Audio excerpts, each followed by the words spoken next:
Hi, my name's Sammy, aka 4-String Boy, and this is the Flight 4SB.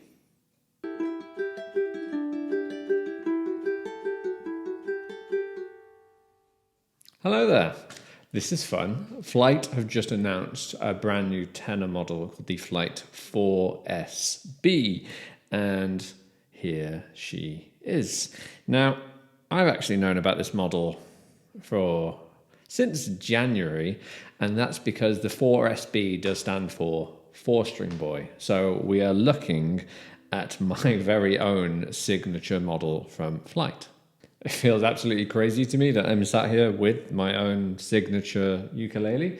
But let's talk a little bit about the specs, and then I thought it'd be cool to tell you a little bit about my design choices on this uke.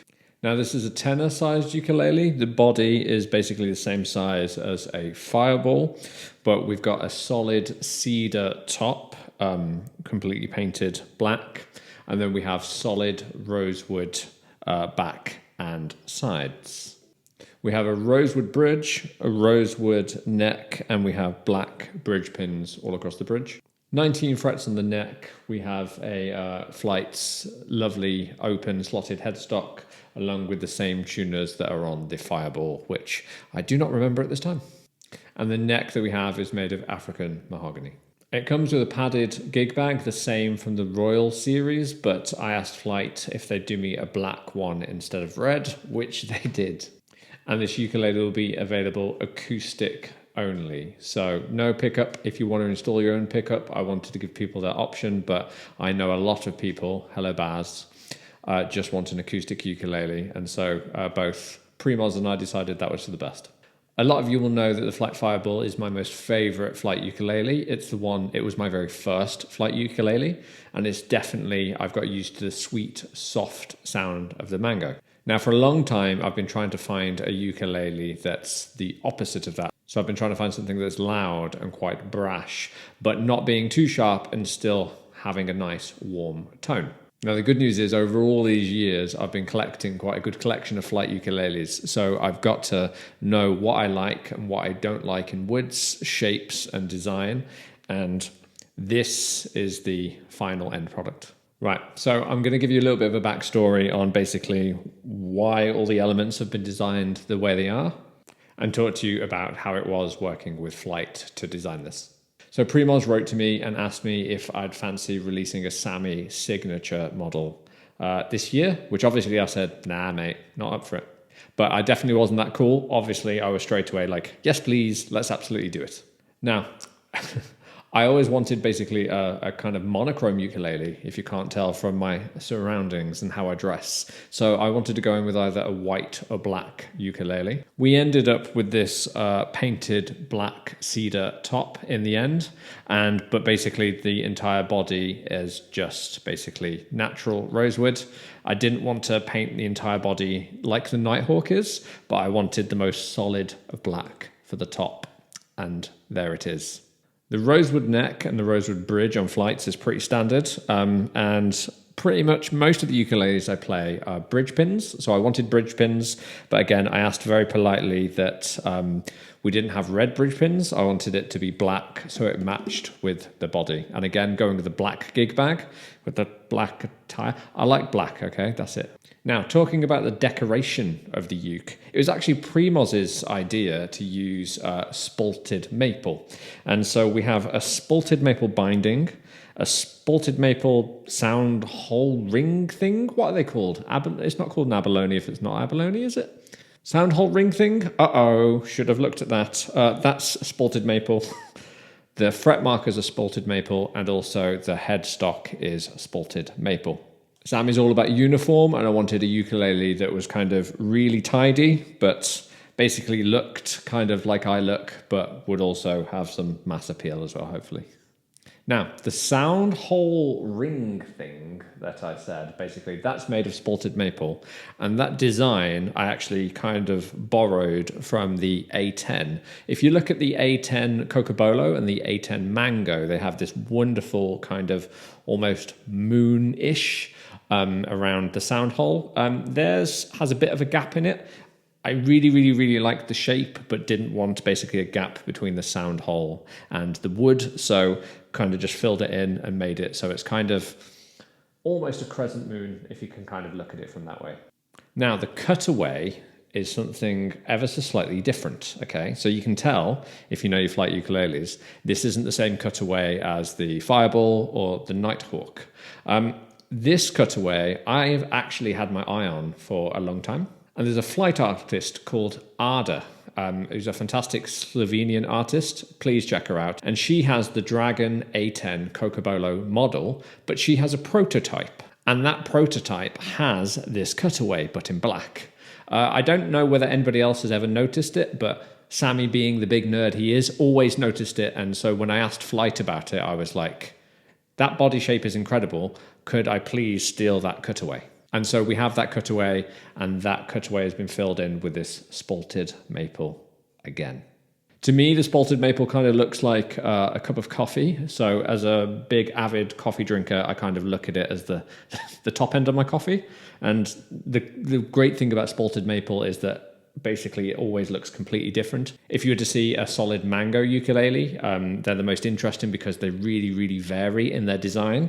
Spalted maple is kind of exactly the same. And so this is painted black, and the rosewood is lovely, but not as exciting to look at as mango. So I wanted something exciting that was different with every uke. And so it was important that it was part of the Cutaway, the sound hole, and the matching headstock too. Now, the fret markers are also made of Spalted maple, and you might realize that some of them are on the wrong way. So with the fret markers, basically, I have the 5, 7, and 12 on the left-hand side where they usually would be. And that's because they are your natural harmonics. Your natural harmonics fall on the 5, 7, and 12.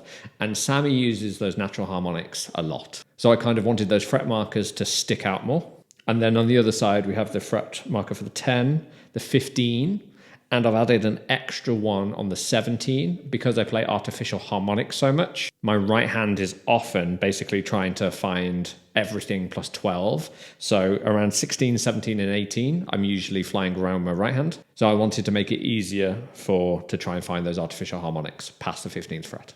On the headstock, we have the flight ukulele logo in black, just to contrast from the Spalted maple, which goes perfectly with these black tuners. And then finally, on the very back of the headstock, we have my signature 4SB, and there's a little Sammy scribbled in there. Now, I didn't want my name to be scribbled all across the fretboard or anything like that. I just wanted it kindly to be tucked behind the fretboard. And that's because I kind of felt like this ukulele kind of already looks like me. So I didn't think it needed my name screaming on top of it. But if you need a reminder, you have my signature on the very back. If you've got keen eyes, mine does have electronics installed into it. So Flight did this at my request.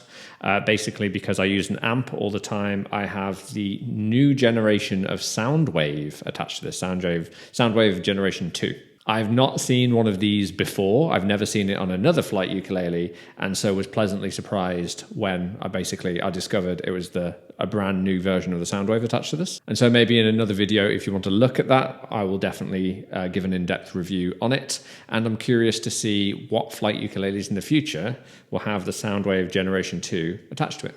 If you're enjoying all the ukulele content, but you're kind of frustrated by your own ukulele journey, feeling stuck, need some guidance, then please look at my 4 String Friends membership on my website. 4 String Friends is a place where all of my live lessons are collated. So each month we have 4 brand new live lessons added every single month. You can join these lessons live with me on Zoom and all the other students, or you can watch them back at your own pace whenever you like. If you want to improve your ukulele playing, understanding, and play like I do, then please come and join 4 String Friends. Please check my website down below.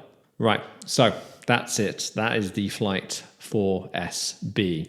I'm going to put it through my usual sound samples. Like I said, the cedar rosewood combination, I wanted to make it the exact opposite of the Fireball. I never wanted to replace the Fireball. There's no point in replacing the Fireball because I love it so much. I wanted exactly what the Fireball isn't for this ukulele. As standard, the Flight 4SB will come strung with Worth brown strings, which are the absolute tits. They're good strings. But again, for me, if you know me, you know that I love my uke logics. So this is wearing uke logic soft tension strings, and that's what you'll be hearing. And also on the sound samples versus the other ukes later, they'll all be wearing the same thing. Right, so let's go have a listen to the Flight 4 SB.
And there we go.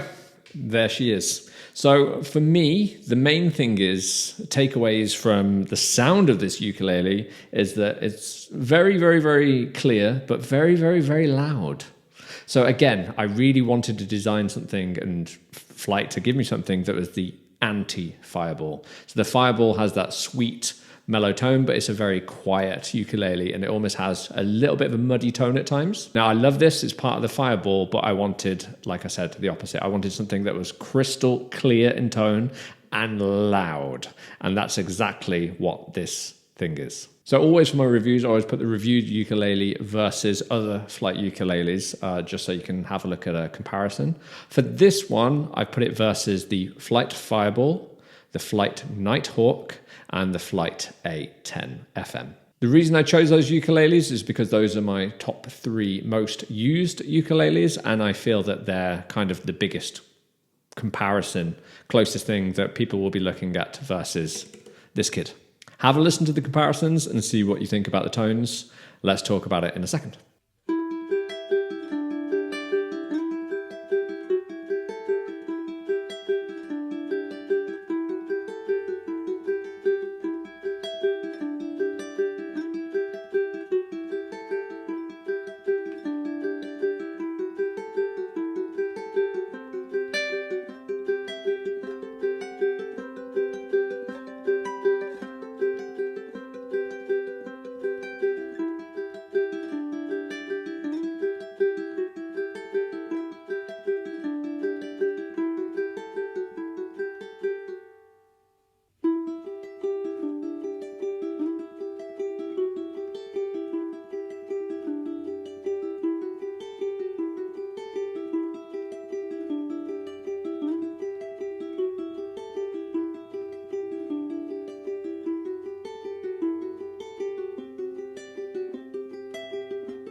And there we have it. There's the Flight 4SB basically versus what I think are the closest competition flight ukulele have. Now, like I said, the biggest thing you might notice in volume is that this thing is just, it is much louder than the other kits. The closest tone-wise out of the three is the Fireball, is the Nighthawk, but it is just a much fuller, warmer sound than the Nighthawk. This thing should be available very soon on sale, so go look in all your usual places. Southern Ukulele Store, Alex, I'm looking at you. But again, thanks so much to Flight Ukulele for doing such a stupid and amazing thing as giving me my own ukulele. It's one of those things that you always dream about, and it's been massively overwhelming. In all honesty, this year has been very overwhelming. So with the love and support from everybody, with everything that's been happening to me, it's been absolutely incredible. And I'm massively grateful to everybody. So thank you all so much. I'll be putting out plenty more videos of this playing covers and photos. So keep an eye on my Instagram if you're not already over there. And as always, please drop a like on the video and subscribe so you can see more flight goodness. If you have any questions or you want to see this ukulele, hear it pitted against any other flight ukuleles, please let me know in the comments. But after this, I very much want to get my hands on the Flight Comet. That is definitely coming next. Thanks so much for listening. Have a good day.